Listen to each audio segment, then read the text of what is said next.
Go. అందరికీ నమస్కారాలు. నా పేరు అమ్మల కామేశ్వరి. మా శ్రీకాకుళం జిల్లా 10th class Hindi text book మారింది ఈ ఇయర్ కొత్తగా. ఇది కబీర్ దాస్ గారిది సాఖి. దీని గురించి ఇప్పుడు మీకు రాగయుక్తంగా పాడి దాని గురించి చెప్పాలనుకుంటున్నాను. బచ్చే సునియే. ऐसी बाणी बोलिए मन का आपा खोई, अपना तन शीतल करई औरन को सुख होई. ఇది ఫస్ట్ దోహే. దీనిలోన కబీర్ దాస్ గారు ఏం చెప్పారంటే, ఇతరులతో మన మాట తీరు ఏ విధంగా ఉండాలి, మనం మాట్లాడేటప్పుడు వాళ్ళకి మన తాలూకా మాటని శీతల్ అంటే చల్లగా అనిపించాలి.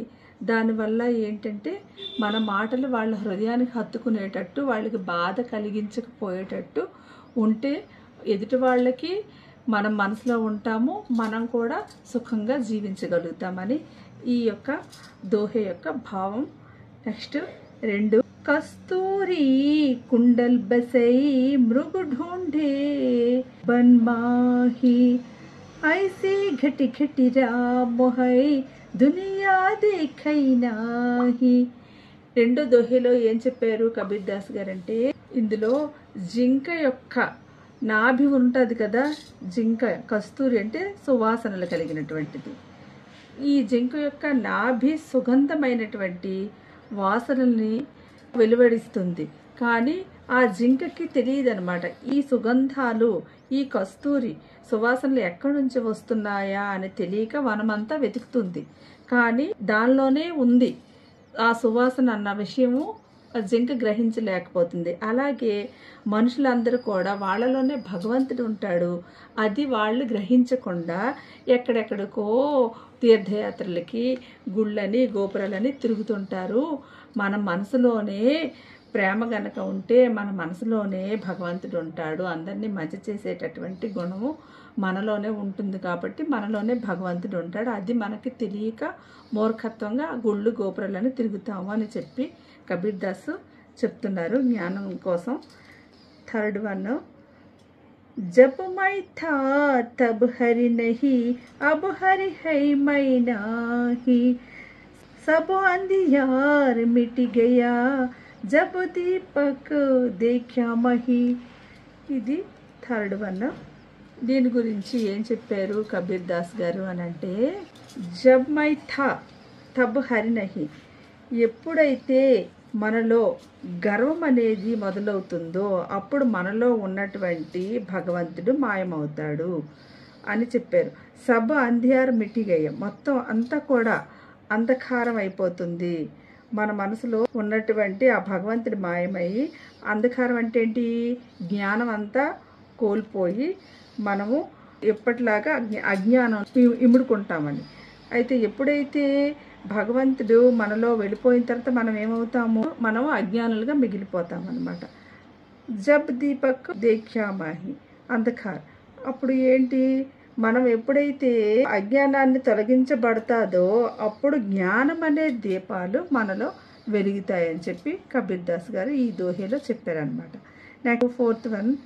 సుఖియా సబ్ సంసార్ హై ఖాయై అరు సోవై, దునియా దాస్ కబీర్ హై జాగై అరు రోవై. ఈ 4th oneలో కబీర్ దాస్ గారు ఏం చెప్పారు, ప్రపంచంలో అందరూ చాలా సంతోషంగా ఉన్నారు.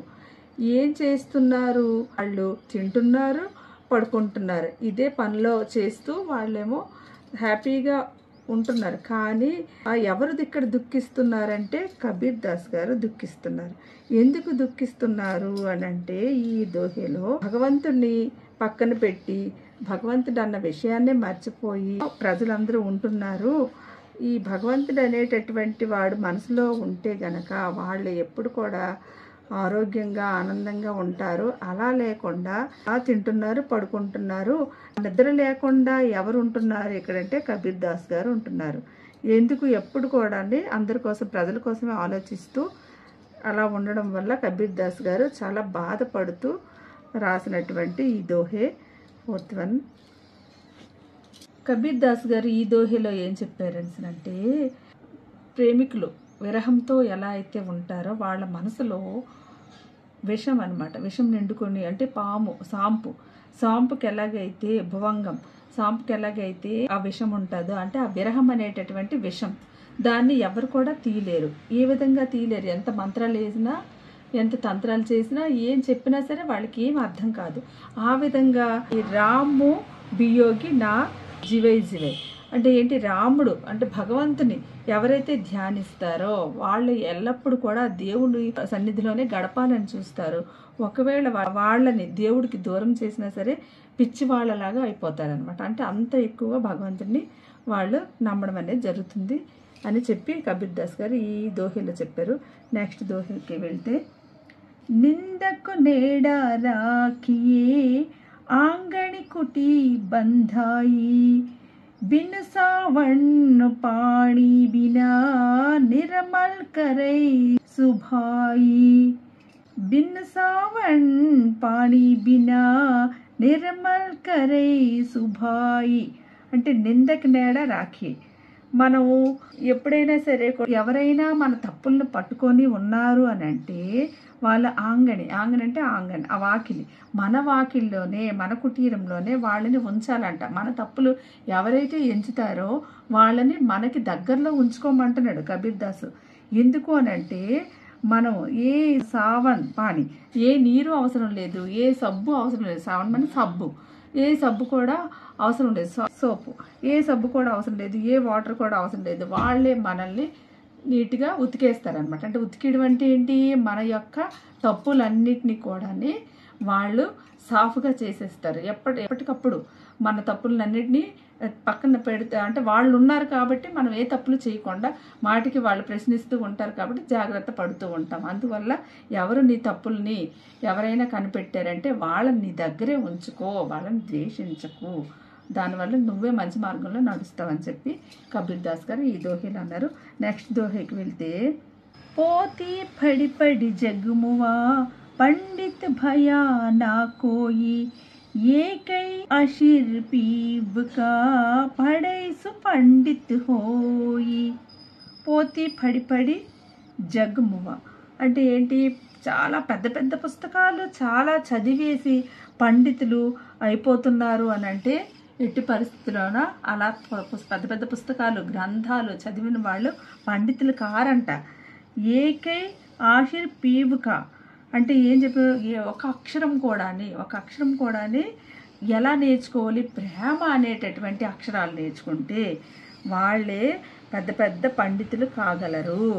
అసలైన జ్ఞానము వాళ్ళ దగ్గరే ఉంటుంది. అంటే జీవితానికి కలిగినటువంటి జ్ఞానం ఒక అక్షరమైనా కూడా మంచిగా, ఒక అక్షరమైనా కూడా ప్రేమతో ఒక అక్షరమైనటువంటి మంచి జ్ఞానాన్ని నువ్వు కనుక నేర్చుకుంటే నువ్వే పెద్ద జ్ఞానవంతుడువు, అంత పెద్ద పుస్తకాలు చదవని అవసరమే లేదు అని చెప్పి ఈ దోహేలో కబీర్ దాస్ గారు అంటున్నారు. లాస్ట్ వన్ వచ్చి, హమ్గర్ జల్యా ఆపునా लिया मुराड़ा हाथी अबगर जलो थास का जे चले हमारे साथी.